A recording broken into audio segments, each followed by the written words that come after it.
같이 우리 기도하고 말씀을 생각하겠습니다. 하나님 아버지, 이 시간도 저희들이 말씀 앞에 앉아싸우니 하나님께서 말씀을 주셔서 부족한 종이 조금 성경 말씀을 설명하며 해석하게 하시고, 또 우리 모두들이 성경책의 뜻을 깨닫게 하여 주시고, 거기에 담긴 하나님의 귀한 진리와 교훈을 얻게 하여 주옵소서. 하나님의 영, 진리의 영께서 오늘도 주의 자녀들과 함께 계시오니 두세 사람이 내 이름으로 모인 곳에 나도 함께 하겠다고 말씀하신 대로 우리 가운데, 각인의 육체 가운데 성전을 삼으시고 내주하시고, 또 주의 이름으로 모인 이곳에 계시오니 부족하고 미천한 종을 주장하셔서 하나님의 말씀을 바르게 해석할 지혜와 힘을 주시고, 또 주를 사모하여 이 오후에도 또 나와 앉아있는 사랑하는 심령들에게 말씀의 은혜와 복을 주옵소서. 예수님의 이름으로 기도하옵나이다. 아멘. 아멘. 자, 히브리서 9장 말씀 좀 생각해 보십시다. 다시 1절부터 좀 보십시다. 첫 언약에도 섬기는 예법과 세상에 속한 성소가 있더라. 하나님께 우리가 예배를 드리는 행위, 예배의 행위는 거룩하고 경건하게 해야 할 행위입니다. 하나님은 거룩하신 하나님이시고 창조자이시고 우리는 피조물이고 죄인입니다. 하나님의 은혜를 받아서 죄사함과 의롭다함을 받았지만은 죄성을 가진 부족한 자들입니다. 늘 두려움으로 하나님을 섬기고 또 예배를 드리고 해야 되는데, 옛날 구약 시대의 첫 언약이 구약이죠. 구약에도 섬기는 예법과 세상에 속한 성소가 있더라. 하나님께 예배드리기 위하여 거룩하게 구별된 장소가 있었습니다. 그것이 성막이고 성전이라는 장소였습니다. 계속 읽어보십시다. 예비한 첫 장막이 있고 그 안에 등대와 상과 진설병이 있으니, 진설병은 진설해 놓은 떡이라는 말이죠. 병, 오병이어 할 때 그 병자입니다. 떡이라는 말입니다. 진설병이 있으니 이는 성소라 일컫고, 또 둘째 휘장 뒤에 있는 장막을 지성소라 일컫나니, 금 향로와 사면을 금으로 싼 언약궤가 있고 그 안에 만나를 담은 금항아리와 아론의 쌍난 지팡이와 언약의 비석들이 있고, 그 위에 속죄소를 덮는 영광의 그룹들이 있으니 이것들에 관하여는 이제 낱낱이 말할 수 없노라. 구약시대의 성막은 두 부분으로 되어 있습니다. 첫째 부분은 성소라고 불립니다. 성소 안에는 예수님의 세상의 빛 되심과 성령의 깨닫게 하시는 사역을 상징하는 등대가, 혹은 촛대, 등대가 있었고, 또 예수님의 생명의 떡 되심을 상징하는 떡상과 그 위에 6개씩 두 줄로 쌓아놓은 떡, 그것이 진설병입니다. 떡이 있었습니다. 둘째 부분은 지성소라고 불립니다. 거기에는 예수님의 중보 사역을 상징하는 금향로와 십계명 돌판이 들어있는 언약궤가 있었습니다. 속죄소를 덮는 그룹들은 하나님의 영광을 상징합니다. 그래서 법궤 뚜껑을 속죄소라고 부르고, 그 뚜껑에는 그룹이 두 천사가 날개를 펴고 덮고 있는 그런 형상으로 여기에 설치되어 있습니다. 특히 속죄소는 그리스도의 피뿌림을 통해 이루실 속죄 사역을 상징합니다. 그것은 율법으로는 정죄된 죄인들이 그리스도의 피로 죄사함을 받는 것을 상징하였습니다. 그것은 하나님의 긍휼에 근거한 구원을 증거합니다. 6절 보십시다. 이 모든 것을 이같이 예비하였으니 제사장들이 항상 첫 장막에 들어가 섬기는 예를 행하고 오직 둘째 장막은 대제사장이 홀로 1년 1차씩 들어가되 피 없이는 아니하나니 이 피는 자기와 백성의 허물을 위하여 드리는 것이라. 제가 시간이 짧아서 그저 자세히 설명하지 않고 첫째 장막의 성소에서 빠진 향단이라고 하는 것 설명을 하지 않았고, 또 둘째 장막 지성소에 왜 향로가 거기 들어가 있는가, 구약 성경에 근거가 있는가, 그런 얘기도 설명하지 않았습니다. 강해설을 만들 때는 밑에 각 줄을 길게 좀 붙여 보았습니다. 두 번째 문제에 대해서는 제사장들은 보통 성소에 들어가 섬기는 일을 하였습니다. 그러나 대제사장은 유대의 달력으로 7월 10일 속죄일에 1년 1차씩 지성소에 들어갔습니다. 그날 대제사장은 아마 3번 지성소에 들어갔던 것 같습니다. 그는 향로를 가지고 들어가 지성소에 연기가 가득하게 했고, 또 자신을 위한 속죄제물의 피를 가지고 들어가 뿌렸고, 또 이스라엘 백성의 죄를 위한 속죄제물의 피를 가지고 들어가 뿌렸습니다. 이것은 장차 오실 예수 그리스도의 단번 속죄의 사역을 상징하였습니다. 8절 보십시다. 성령이 이로써 보이신 것은 첫 장막이 서 있을 동안에 성소에 들어가는 길이, 성소라고 되어 있는 말은 지성소, 옛날 영어 성경이나 근래의 NIV 성경처럼 지성소라고 번역하는 것이 옳을 것 같습니다. 앞에 제가 자세히 설명하지는 않았지만 성소라는 헬라어나 지성소라는 헬라어의 그 조금 다른 점을 보면은 여기에 지성소에 해당하는 것이라고 보입니다. 복수로 되어 있는데 그렇습니다. 이 첫 장막이 서 있을 동안에 지성소에 들어가는 길이, 그렇게 번역할 수 있고, 들어가는 길이 아직 나타나지 아니한 것이라. 이 장막은 현재까지의 비유니, 현재까지의 비유니, 혹은 현재의 때를 위한 비유니, 영어 성경들은 그렇게 원문대로 번역했는데, 현재의 때를 위한 비유니, 이에 의지하여 드리는 예물과 제사가 섬기는 자로 그 양심상으로 온전케 할 수 없나니, 이런 것은 먹고 마시는 것과 여러 가지 씻는 것과 함께 육체의 예법만 되어 개역할 때까지 둔 것이라. 자, 구약제도 아래서는 우리가 하나님께 가까이 나아가는 길, 즉 지성소로 들어가는 길이 나타나 있지 않았습니다. 이런 대제사장이 1년에 한 번씩만 들어가고, 일반 사람들은 물론 들어갈 수 없고, 성소도 일반 사람들은 들어갈 수 없고, 성전, 성소 뜰에만, 성소 바깥에 있는 뜰에만 그들이 거기 서서 하나님을 경배했습니다마는, 여튼 지성소로, 하나님이 계신 임재의 표가 있는 지성소로 들어가는 길이 나타나 있지 않았습니다. 구약 제도는 비유적, 예표적이라고 오늘 여기에 비유라고 표현합니다. 그것은 예수 그리스도의 때를 위한 것이었습니다. 구약의 제물들은 그 섬기는 자들로 그 양심상 온전케 할 수 없었습니다. 사실 짐승의 피는 사람의 죄를 깨끗하게 할 수 없습니다.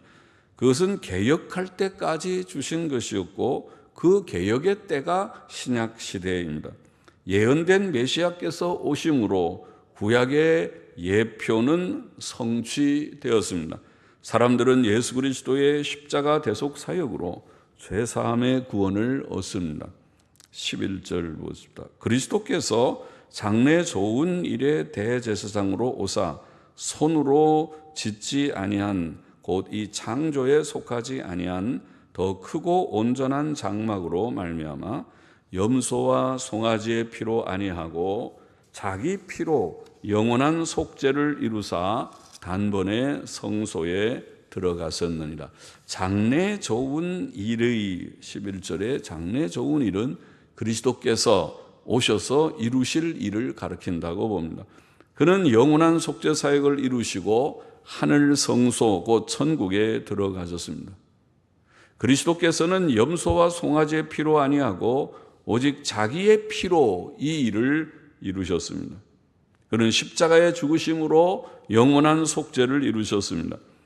그는 그의 피로 우리의 죄에 대한 하나님의 공의의 형벌의 값을 지불하셨습니다. 그의 속죄의 피값은 너무 크고 완전하기 때문에 영원한 속죄라고 불립니다. 또 그것은 영원하기 때문에 매년 반복될 필요가 없습니다. 그래서 그리스도께서 단번에 성소에 들어가셨다고 표현되었습니다. 그의 죽으심은 한 번으로 충족했고 더 이상 반복되실 필요가 없었습니다. 13절 보십시다. 염소와 황소의 피와 및 암송아지의 재로 부정한 자에게 뿌려 그 육체를 정결케 하여 거룩해 하거든. 하물며 영원하신 성령으로 말미암아 흠없는 자기를 하나님께 드린 그리스도의 피가 어찌 너희 양심으로 죽은 행실에서 깨끗하게 하고 살아계신 하나님을 섬기게 못하겠느냐. 자, 구약시대에는 염소와 황소의 피와 암송아지의 재를 뿌려서 사람들의 몸의 부정을 깨끗게 하고 거룩게 하였습니다. 그렇다면 하물며 영원하신 성령으로 흠없는 자신을 드린 예수 그리스도의 피는 얼마나 더 효력이 있겠습니까? 영원하신 성령이라는 말은 예수 그리스도의 신성을 가리킨다고 봅니다. 무죄하신 신적 구주 예수님의 죽으심은 많은 사람들의 죄를 속량할 수 있었습니다. 그 피는 효력이 있습니다. 그 피는 우리의 죄로 인하여 죽은 행실로부터 우리의 양심을 깨끗하게 하며 우리로 하여금 살아계신 하나님을 담대히 섬기게 만듭니다. 구약 성도들도 하나님의 정하신 제도를 통하여 죄사함과 새 생활을 경험하였습니다. 그러나 예수 그리스도의 피의 효력은 더 크고 확실해서 오늘 신약 성도들은 더 놀라운 구원의 삶을 경험하게 되는 것입니다. 15절 보십시다. 이를 인하여 그는 새 언약의 중보니 이는 첫 언약 때에 범한 죄를 속하려고 죽으사 부르심을 입은 자로 하여금 영원한 기업의 약속을 얻게 하려 하십니다. 예수 그리스도의 피는 또한 부르심을 입은 자들로 영원한 기업, 곧 천국의 약속을 얻게 했습니다. 영원한 나라, 영생의 나라인 천국은 하나님의 구원 사역의 목표입니다. 구원받은 우리는 천국 백성이 되었습니다. 16절 보시다. 유언한 자가 죽어야 되나니 유언은 그 사람이 죽은 후에야 견고한즉 유언한 자가 살았을 때에는 언제든지 효력이 없느니라. 자, 갑자기 유언이라는 말을 하는데 유언이라는 이 원어는 앞절에 나오는 언약이라는 그 단어입니다. 언약이라는 단어가 유언이라고도 번역할 수 있는 단어입니다. 그래서 언약이라고 번역되는 영어 성경도 있습니다. 그러나 옛날 영어 성경은 여기서 유언. 사실은 우리가 그 테스타먼트라고 하는 그 말이 유언이라는 그런 어떤 의미를 갖고 있다고 보입니다. 그래서 유언 혹은 그냥 언약이라고도 번역하기도 하는 말입니다.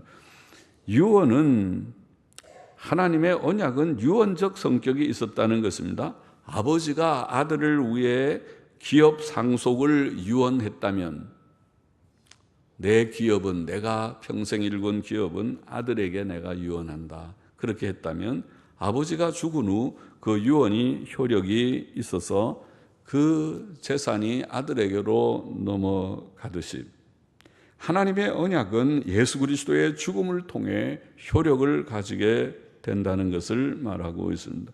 18절 계속 보십시다. 이러므로 첫 언약도 피 없이 세운 것이 아니니 모세가 율법대로 모든 계명을 온 백성에게 말한 후에 송아지와 염소의 피와 및 물과 붉은 양털과 우슬초를 취하여 그 책과 온 백성에게 뿌려 이르되 이는 하나님이 너희에게 명하신 언약의 피라 하고 또한 이와 같이 피로써 장막과 섬기는 일에 쓰는 모든 그릇에 뿌렸느니라. 출애굽기 24장에 보면 그런 내용이 나와 있죠. 거기에 보면 모세는 하나님의 율법의 말씀을 하나님께 받은 대로 책에 다 기록을 하고 그 피를 취해서 그 책에 뿌리고 또 모든 백성에게 피를 뿌리고 또 그 쓴 책을 언약서라고 부르고 그 피는 언약의 피라 이렇게 불렀다. 출애굽기 24장 7절 8절에는 그렇게 기록되어 있습니다. 이것은 장차 오실 예수 그리스도를 예표한 것이었습니다. 예수 그리스도께서 새 언약의 중보자로 오셔서 친히 십자가에 달려 피 흘려 죽으셨습니다. 주께서 친히 증거하신 바대로 그 피는 십자가에서 흘리신 그 피는 죄사함을 얻게 하려고 많은 사람들을 위하여 흘리는 바 새 언약의 피라. 주님 그렇게 말씀하셨죠. 이것은 새 언약의 피라. 많은 사람을 위하여 흘리는 피라고 말씀하셨죠. 그 말씀과 같이 주께서는 피를 흘려서 새 언약을 보증하셨습니다. 피로써 보증된 것입니다. 22절에 율법을 쫓아 거의 모든 물건이 피로써 정결케 되나니 피 흘림이 없은즉 사함이 없느니라. 피는 생명을 가리키며 피 흘림은 죄사함의 의미가 있다고 레위기 17장 11절에는 그렇게 말씀했는데 예수 그리스도의 보배로운 피는 바로 저와 여러분 우리의 죄사함을 위해 필요했습니다. 그러므로 예수 그리스도께서는 십자가에 달려 죽으심으로 우리가 받아야 할 죄의 형벌을 받으셨고 우리의 죄사함을 위해 보혈을 흘리셨던 것입니다. 23절 보십시오. 그러므로 하늘에 있는 것들의 모형은 이런 것들로서 정결케 할 필요가 있었으나 하늘에 있는 그것들은 이런 것들보다 더 좋은 제물로 할지니라. 성막제도는 하늘의 원형에 대한 모형에 불과했고 짐승의 핏부림도 장차 이루어질 완전한 제사의 그림자에 불과했습니다. 하늘에 있는 것들의 모형인 성막기구들은 짐승의 피로서 정결케 할 필요가 있었지만 하늘에 있는 성막 자체는 더 좋은 제물인 예수 그리스도 자신의 피로 드려져야 했던 것입니다. 이제 하나님의 아들 예수 그리스도께서 오셔서 실제로 자신을 제물로 드리셨고 자신의 보배로운 피를 흘리셨습니다. 24절 그리스도께서는 참 것의 그림자인 손으로 만든 성소에 들어가지 아니하시고 오직 참 하늘에 들어가사 이제 우리를 위하여 하나님 앞에 나타나시고 예수 그리스도께서는 땅 위에서 십자가에 피 흘려 죽으심으로 완전한 속죄 사역을 이루셨고 그 속죄의 피를 가지고 천국 곧 하나님의 보좌 앞으로 들어가셨습니다. 자, 지금 이게 히브리서는 그 사실을 예수 그리스도의 죽음이 어떤 의미를 가진 어떤 속죄 사역의 성취의 의미를 가지는가 하는 걸 좀 설명하고 있고 또 거기에 더 나아가서 여기 24절은 그뿐만 아니라 그는 지금 하늘에 올라가신 그는 우리를 위해 하나님 앞에 나타나신다. 그렇게 표현했습니다. 하나님 앞에 나타나신다는 말은 계속적인 중보 사역을 하신다. 그의 속죄 사역의 효력을 계속 오늘 피로 구속하신 그 백성들에게 적용하시는 일을 하신다. 다시 말하면 우리가 우리의 일상생활에서 부족함이 있고 실수가 있고 범죄함이 있을 때마다 예수께서는 그가 흘리신 속죄의 피 공로를 우리에게 적용하십니다. 만일 주의 속죄 사역의 효험이 아니라면 우리는 또다시 하나님 앞에 진노의 대상이 될 수 있는 우리들이지만은 주께서 아버지께 간구하듯이 아버지여 내가 피 흘려 저들을 속량하여 싸우니 저들의 이번의 허물도 또 이런 부족도 용서하여 주시기를 바랍니다. 말하자면 그렇게 기도하시듯이, 이게 중보사역이라고 하는 것입니다. 중재해서 우리의 모든 부족과 연약을 씻어주는 것은 예수님의 피밖에 없으니까 주님께서 계속해서 단번에 십자가에서 속죄사역을 이루시고 지금도 하나님 앞에서 나타나셔서 우리의 부족이 있을 때마다 우리를 다시 그 속죄의 피로 적용해서 씻듯이 씻어주옵소서. 나의 속죄의 사역을 기억하시고 용서하여 주옵소서 하고 중재사역을 하신다는 그런 뜻입니다. 그는 지금도 하늘에서 우리를 위하여 중보사역을 하신다. 이것을 우리를 위하여 간구하신다. 로마서 8장 34절에는 그렇게 우리가 번역하기도 했는데 그것이 중재사역이라는 뜻이고 영어 성경은 아마 중재사역이라고 번역했을 것입니다. 25절에 대제사장이 해마다 다른 것의 피로써 성소에 들어가는 것 같이 자주 자기를 드리려고 아니하실지니 그가 세상을 창조할 때부터 자주 고난을 받았어야 할 것이로되 이제 자기를 단번에 제사로 드려 죄를 없게 하시려고 세상 끝에 나타나셨느니라. 예수께서는 역사의 마지막 시대에 오셔서 자기 피로 단번에 완전한 속죄 제사를 드리셨던 것입니다. 그 피는 완전한 속죄의 피입니다. 그러므로 주님이 단번에 드리신 그 속죄의 죽음 이후에 또다시 그런 속죄의 죽음을 반복할 필요가 없으시다.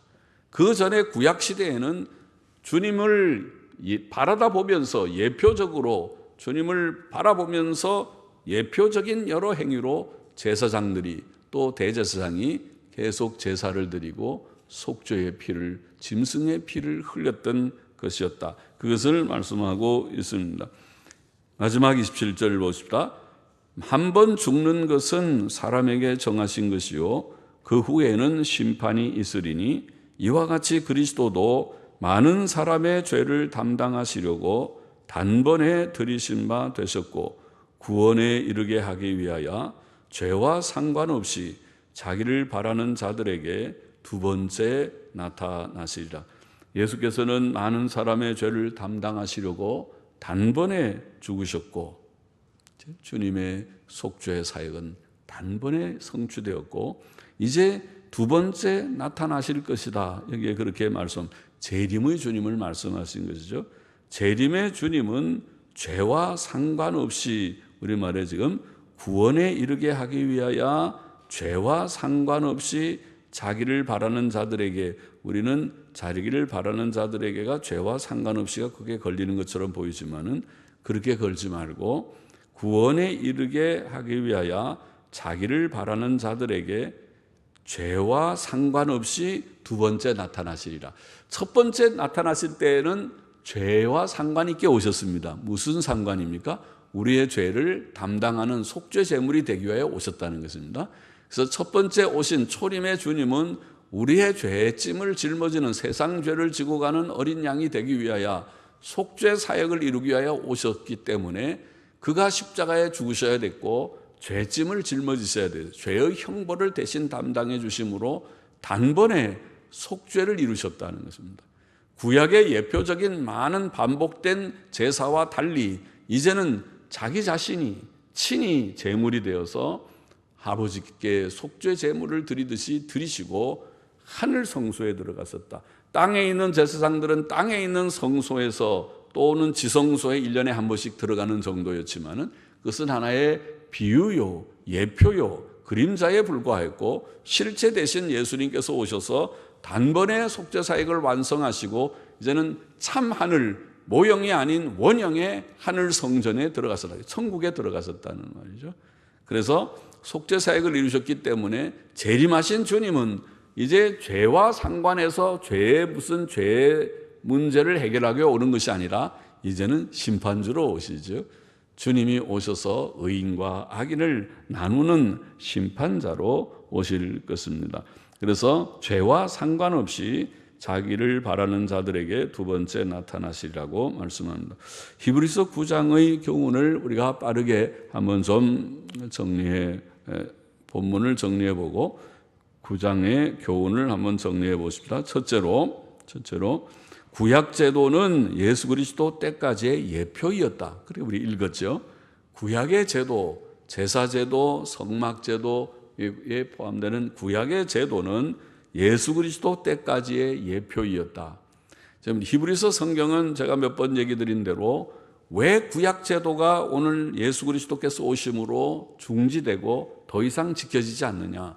바로 예수님 전까지는 성전제도, 옛날에는 모세시대는 성막제도, 그 후에 성전이 세워져서 성전제도를 통해서 제사를 드리고 절기를 지키고 했었는데 그 의식이 왜 예수님 오신 이후에는 계속 지켜지지 않아야 되느냐 하는 이유를 설명하는 것입니다. 이제는 구약제도와 신약제도의 사이, 구약제도가 어떻게 예수 그리스도 안에서 완성되었는가 하는 것을 보여주고 있는 것이거든요. 그래서 여기에 말은 구약제도는 예수 그리스도 때까지의 예표이었다. 구약의 성막제도와 제사제도는 예수 그리스도의 사역을 예표하였던 것입니다. 특히 대제사장이 1년에 한 번씩 지성소에 들어가는 규례는 예수 그리스도의 단번 속죄 사역을 예표했습니다. 어떻게 예수님께서 오셔서 십자가에 죽으심으로 모든 택자들의 구원을 단번에 이루시는가, 그것을 보였습니다. 둘째로 예수 그리스도께서는 구약의 예표의 실체로 오셨고 친히 자기의 피로 영원한 속죄를 이루셨고 단번에 하늘 성소에 들어가셨다. 그걸 증거했죠. 우리가 읽고 조금 설명한 바와 같습니다. 구약시대의 제사장들의 사역은 불완전했기 때문에 수없이 반복되었지만 예수 그리스도께서는 새 언약의 중보자로서 구약과 다른 신약의 새 언약의 중보자로서 친히 자기 몸을 들여 구약의 양과 염소와 황소와 암송아지 같은 짐승이 아니고 자기 몸, 하나님의 아들의 몸, 그 신적인 구주이신 신성을 가지신 그런 존귀하신 몸, 우리의 모든 인류 전체를 합산한 것보다도 더 가치 있는 자신을 들여서 단번에 영원한 속죄를 이루셨다. 그것이 진리요, 그것이 우리가 믿는 예수 그리스도의 속죄 사역의 핵심이고 바로 그 내용이고 십자가의 의미입니다. 그것이 주님이 자기 몸을 거룩한 성체를 우리를 위하여, 이 벌레와 같은 존재인 우리를 위하여 단번에 들이심으로 영원한 속죄를 이루셨다는 진리를 오늘 본장이 분명하게 증거하고 있습니다. 그 속죄의 죽음은 완전하기 때문에 다시 반복되지 않는다. 지난 시간에도 언제 말했지만은 천주교가 미사 제도를 통해서 신부가 이것은 내 몸이요 내 피요 말할 때에 빵이 몸이 되고 그리스도의 몸이 되고 포도즙이 피가 된다고 말하는 것은 허위입니다. 거짓말입니다. 그것은 예수님의 단번 속죄의 사실을 모독하는 얘기입니다. 주님의 속죄의 제사는 반복되는 것이 아닙니다. 단번에 십자가 위에서 이루어졌다. 이것이 히브리서의 증거고 복음 안에서의 우리가 깨닫게 되는 분명한 성경적 진리인 것입니다. 셋째로 예수 그리스도께서는 속죄 사역을 이루셨을 뿐만 아니라 지금도, 속죄 사역을 이룬 후에 지금도 우리를 위해 하늘로 승천하신 주님께서는 지금도 우리를 위해 하나님 앞에 나타나신다. 그것은 무슨 뜻이라고 했습니까? 계속적인 중보사역, 속죄 사역의 효력을 계속 우리에게 적용하시듯이. 왜? 우리가 날마다 부족하니까.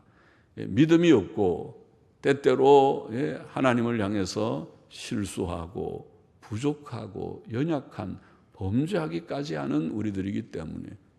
그러면 속죄 사역이 무효가 될 것 같습니까? 무효가 될 것 같은 정도로 부족이 우리에게 없지 않지만은, 그러나 택자들, 피 흘려 사신 자들, 주께서 피값을 지불하신 자들, 성령께서 오셔서 인치신 자들은 결코 버리지 아니하시고 일깨우신다. 때때로 매는 때리죠. 매는 때려서. 우리가 잘못하면은, 예수 믿는 사람들은 잘못하면 매는 맞아요. 혹독한 여러 가지 고난을 당해요. 우리에게 당하는 여러 시련과 고난은 하나님께서 우리를 징책하시는 경우가 많습니다. 히브리서 12장에 나와 있는 그런 말씀이죠. 매는 때리지만은 우리를 결코 버리지 않으시고 단련시키셔서 우리를 바른 길로 인도하시는 주님이십니다. 이것을 우리는 성화의 길이라고 표현합니다. 그런데 우리가 연약할 때마다 주님은 하나님 천국에서 아버지께 중재하듯이 아버지여 저들의 허물과 부족 그것이 크지만은 저들이 또 잘못했군요. 저들이 또 말을 잘못하고 행동을 잘못하고 아이고 신자답지 못하게 성도답지 못하게 또 실수했군요. 그러나 아버지여 제가 저들을 위하여 피 흘려 속량한 그 저의 대속의 죽음을 기억하시고 용서하여 주옵소서. 감사하잖아요. 이렇게 용서를 해서 우리의 부족을 주님이 사하여 주심으로써 하나님과의 교제가 끊어지지 않고 회복되고 성화가 조금씩 더디지만은 이루어져 가는 줄을 믿습니다. 넷째로 오늘 예수 그리스도께서는 이렇게 대속사역을 땅 위에서 이루시고 지금 하늘 보좌에서 중재사역을 계속하시며 마지막에 어떻게 하십니까? 우리를 구원하기 위하여 이미 우리는 법적으로는 구원받았지만 실제로는 죄의 몸을 가지고 있잖아요. 우리가 구원받았지만 아직도 이 세상이라고 하는 어떤 때는 지옥 같은 세상이에요. 그렇게 말하잖아요. 세상이 지옥 같지는 않았지만 지옥은 얼마나 무서운 것인데 그러나 세상이 때때로 고통이 있고 갈등이 있고 여러 가지 부조리한 일이 있으면은 아유 세상이 좋지 않다 그렇게 말을 하잖아요. 그래서 구원이 아직도 필요합니다. 이 구원은 영광의 구원, 미래적인 구원을 말합니다. 성경은 구원을 과거와 현재와 미래의 의미로 다 사용하고 있습니다. 과거적으로 말하면 이미 구원을 받았고 법적인 공의, 칭의의 중생을 말하고 현재적인 구원은 성화를 이루어 구원을 이루어 간다고 표현하기도 하고 그리고 구원을 받을 것이다 미래적으로 표현합니다. 그것은 영화를 가리킵니다. 천국, 영생을 가리킵니다. 그래서 여기에 오늘 본문은 구원에 이르게 하기 위하여 영광의 구원이죠. 구원에 이르게 하기 위하여 자기를 바라는 자들에게 오늘 우리가 예수님 바랍니까? 예수님을 기다립니까? 주님 다시 오십시오. 재림하십시오.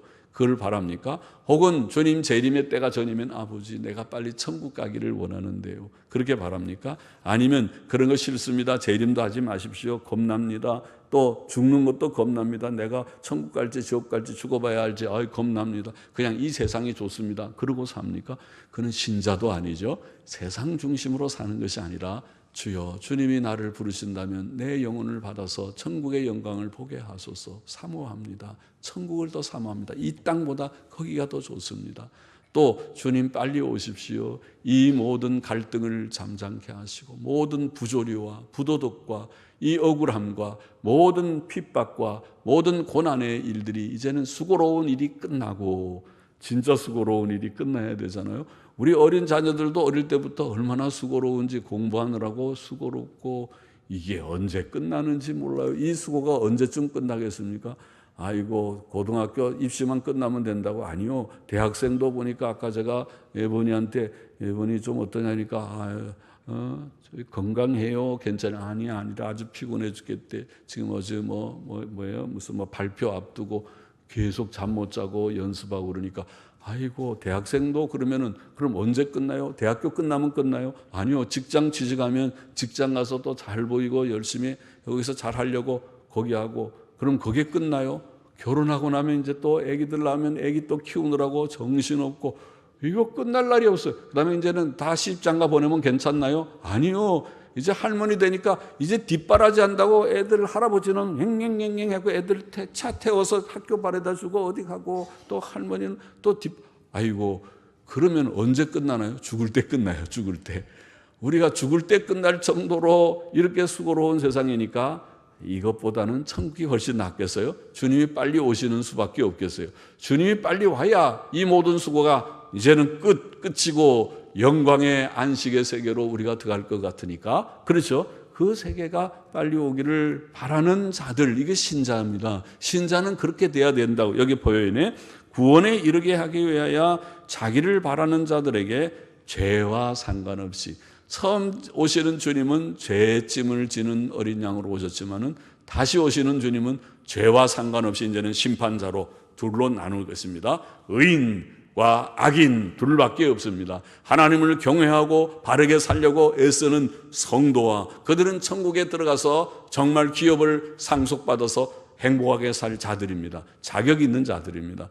그러나 하나님을 무시하고 또 하나님의 법을 무시하고 자기의 욕심대로 살았던 악한 자들에 대해서 하나님께서는 너는 저쪽으로 가 있어라 둘로 쪼개서 하나는 양과 같은 자는 하늘의 기업을 상속받게 하고 또 그렇지 않은 염소와 같은 자들에 대해서는 마귀와 그 사자들을 위하여 예비된 영영한 불에 들어가거라.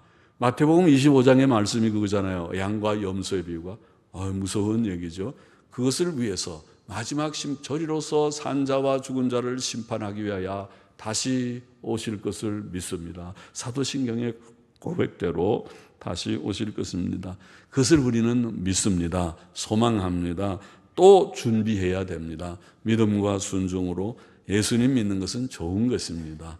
예수님 잘 믿고 주님 잘 준비하고 또 주의 뜻대로 바르게 사십시다. 의롭게 선하게 또 경건하게. 땅의 것들 조금 손해봐도 별거 아닙니다. 땅의 것들은 사실은 별거 아닙니다. 또 땅의 모든 부족이 많은 사람들 속에 살지만은 품고 가면 됩니다. 다 주님이 우리 같은 죄인을 품으신 것과 같이 땅에 있는 우리의 모든 부족한 지체들을 품고 기도하면서 눈물 흘리면서 저들이 아직 믿음이 없고 철이 없고 그래서 그렇다 이렇게 생각하고 품고 가면서 성화를 기다리고 또 위에서 기도하고 성화를 조금씩 이루면서 가야 되겠습니다. 기도하십시다.